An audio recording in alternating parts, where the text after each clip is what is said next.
Marlene Beckett was trusted to keep Illinois officials honest until the day she vanished with millions and left behind a trail of corruption, a ghost town of fake homes, and one missing mayor whose case still haunts investigators. Born and raised in Peoria, Illinois, she started her career as a city clerk, known for her meticulous record-keeping and pleasant demeanor. Over the years, she climbed the bureaucratic ladder, eventually landing the prestigious role of Chief Compliance Officer for the Illinois Department of Municipal Affairs. She began deciding which towns received funding and which ones were quietly left out. Quiet and detail-oriented, Kimari had recently joined the department with little fanfare. Her task was routine: cross-check expense reports against department calendars and travel logs. It didn't take long before she noticed inconsistencies in Marlene Beckett's travel reimbursements. Some receipts showed hotel stays in Springfield. She noticed that towns receiving the largest grants under Marlene's oversight often had little to show for the money. Projects were abandoned midway, buildings left unfinished. Known for his integrity and strong stance against financial misconduct,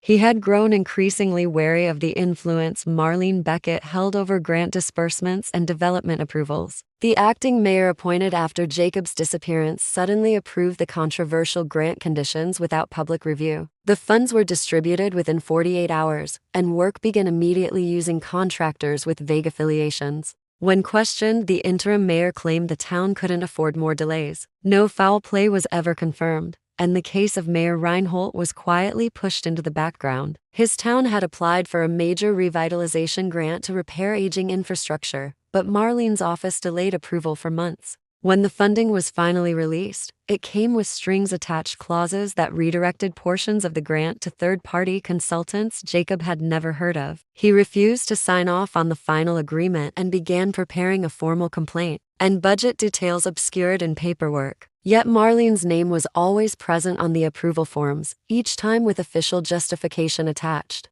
While internal memos and event photos placed Marlene in Chicago on the same dates, the more she realized this wasn't about sloppy accounting. It was a system carefully designed to look legitimate while funneling money through a web of friendly contractors and shell companies. Marlene had turned bureaucracy into a weapon. Jacob vanished. His car was found abandoned on a desolate road outside city limits. The driver's door was open, his cell phone shattered nearby, and muddy footprints led toward the woods but stopped abruptly. No one could explain what happened. At first, local police treated it as a voluntary disappearance, but those who knew Jacob insisted he would never leave his family or responsibilities behind without a word. Kimari wanted to take the findings public, but with her job reassigned and her credibility undercut, she feared what might happen next. Somewhere in the halls of power, someone was watching and protecting Marlene Beckett. At first, Kimari assumed it was a clerical mistake, but when the pattern repeated across multiple months, her curiosity turned into concern. She could kill development projects with a single vote or greenlight multi-million-dollar initiatives with minimal scrutiny, and she always made sure to leave a trail that looked clean, even if the actions behind it weren't.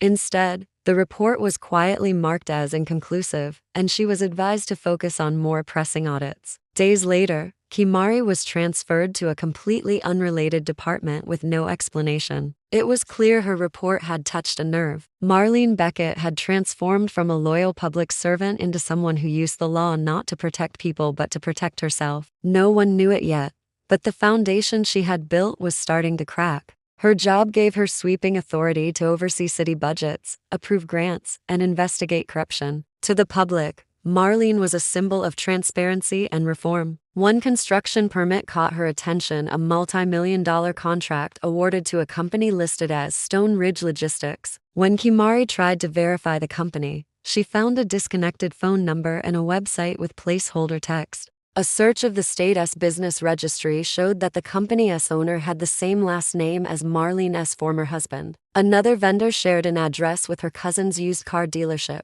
The connections were thin on paper but too suspicious to ignore. She was featured in newspapers, invited to political fundraisers, and awarded for her service. But beneath the polished exterior was a woman who believed the rules simply didn't apply to her. Marlene Beckett's journey to power was paved with ambition, charm, and a deep understanding of how to play the system, manipulate approvals, and push through budget allocations without oversight. No one questioned her because she knew the law better than anyone and how to twist it to her advantage. She used coded language in official reports and cultivated relationships with mid-level employees to ensure her directives were carried out without resistance. Marlene's lifestyle began to reflect her quiet abuse of power. She traveled first class, stayed in high-end resorts under the guise of conferences, and bought a lakeside property registered under a limited liability company, one that conveniently never showed up in her financial disclosures. While most saw a dedicated official, insiders whispered about her unmatched ability to shut down audits. Despite clear signs of excess, no one dared challenge her.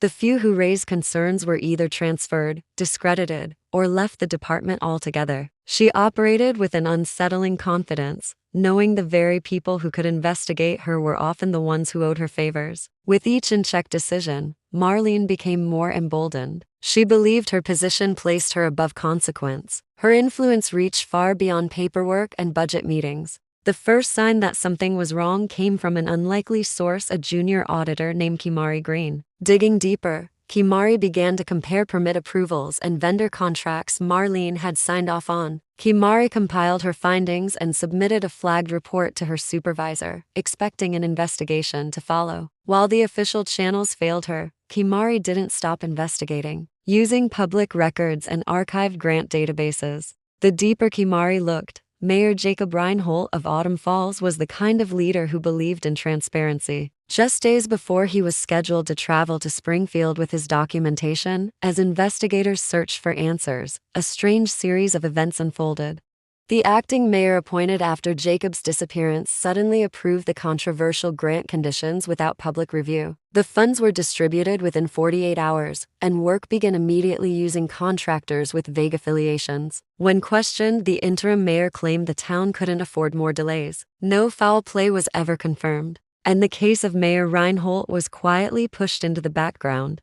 Marlene Beckett made no public statements about Jacob, nor did she acknowledge the controversy surrounding the grant, yet internal memos later revealed that she had met with the interim mayor privately before the final approvals were signed. Whispers grew louder, suggestions that he had gotten too close to exposing something much larger. But without hard evidence, there was little anyone could do. The investigation stalled, the police moved on, and Marlene's influence remained intact, stronger than ever. The area was filled with rows of nearly identical houses, clean, modern, and completely unoccupied. None wanted to publish it without confirmation from a second source, and some seemed hesitant after learning who the main figure was. Days later, Colin returned home to find his apartment had been broken into. Nothing was stolen except his computer, camera, memory cards, and every physical copy of his notes. Dozens of encrypted files detailed payment trails that led to offshore accounts under aliases. Companies linked to contracts she had approved were traced to relatives, former colleagues, and even campaign donors. Funds meant for community centers, public schools, and disaster recovery had been siphoned into shell corporations and hidden projects. But the most chilling discovery was a series of payments to a private security firm known for operating in legal gray zones. The police report labeled it a burglary, but Colin knew better. Though the evidence was circumstantial, it reignited public interest in the cold case. 2 days before the FBI raid, she had quietly resigned, citing health concerns. Her neighbors reported seeing a moving truck late one night, and her bank accounts were emptied within hours. Her story served as a grim reminder that corruption doesn't always wear a mask. Sometimes it wears a badge of honor and disappears before anyone dares to ask the right questions. Surveillance footage showed her boarding a private flight from a small regional airport. The plane's destination was never confirmed. Despite international alerts and arrest warrants, she vanished without a trace. Investigators now suspected that Jacob's refusal to comply and his intention to report Marlene may have made him a target. Several of Marlene's associates were indicted on charges ranging from fraud to conspiracy, and internal reforms were quickly pushed through to prevent similar abuse. But for many, it was too little too late. The possibility that an elected official had been silenced through coercion or worse sent shockwaves through state politics. They had working streetlights, new sidewalks, and even decorative landscaping, but no residents, no parked cars, no signs of life. It looked like a movie set frozen in time. He managed to sneak in on foot a few days later and took dozens of photos. Inside the homes were staged furniture, uninstalled kitchen appliances, and an open mail marked test delivery. None of it made sense. That meeting was never scheduled on any official calendar. Those close to Jacob began to suspect that his disappearance was not random. Fearing for his safety, he uploaded the files anonymously and sent the link to multiple watchdog groups. The leak went viral within days. Suddenly, Marlene Beckett's name was no longer associated with just compliance and awards. It was tied to fraud, cover-ups, and a mysterious, empty town. Behind the scenes, the approval that Jacob had fought so hard to block was now being used as a model for other towns. Investigative journalists from across the country descended on Danvers County, while watchdog organizations demanded answers from state officials. The photos of the lifeless development, paired with grant records and internal memos, painted a clear picture of a coordinated scheme. Marlene Beckett, once celebrated as a guardian of government integrity, was now at the center of one of the most elaborate public frauds in Illinois history. As pressure mounted, the FBI opened a formal investigation into her department. Grants tied to questionable terms were pushed through quickly, and the same contractors kept appearing on project after project. Jacob Reinhold had become a ghost and a warning. Colin Avery had never planned to become part of a scandal. A freelance investigative journalist based out of Southern Illinois, which had been receiving millions in public funding across several rural towns. On paper, Northrock was a property development firm focused on affordable housing and economic renewal. In reality, it had no office, no staff directory, and no clear history of completing any projects. Yet it kept winning contracts approved by Marlene's office. The addresses tied to Northrock's activities all pointed to a specific, fenced-off area just outside Danvers County, a remote place with no signs of ongoing construction but guarded entry points and surveillance cameras. He typically wrote small exposés on local government waste and poorly managed school budgets. But the mystery surrounding Mayor Jacob Reinhold's disappearance caught his attention. The story didn't add up, and the silence from the state level only fueled his suspicion. When he started tracing the grant that Jacob had refused to sign, a larger picture began to form, one that pointed directly to Marlene Beckett. His research led him to a company called Northrock Redevelopment Corp. Late one evening, Colin drove out to the location and used a drone to capture images over the perimeter. What he found stunned him. Colin compiled his findings into a detailed report and attempted to share it with several news outlets. Thankfully, he had backed up much of the evidence online. The fallout from the leaked documents was swift and chaotic.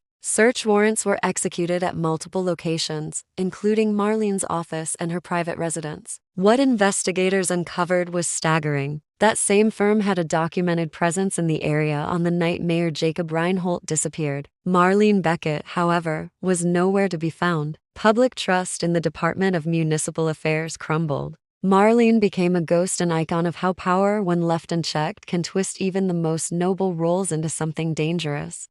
Her story served as a grim reminder that corruption doesn't always wear a mask. Sometimes it wears a badge of honor and disappears before anyone dares to ask the right questions.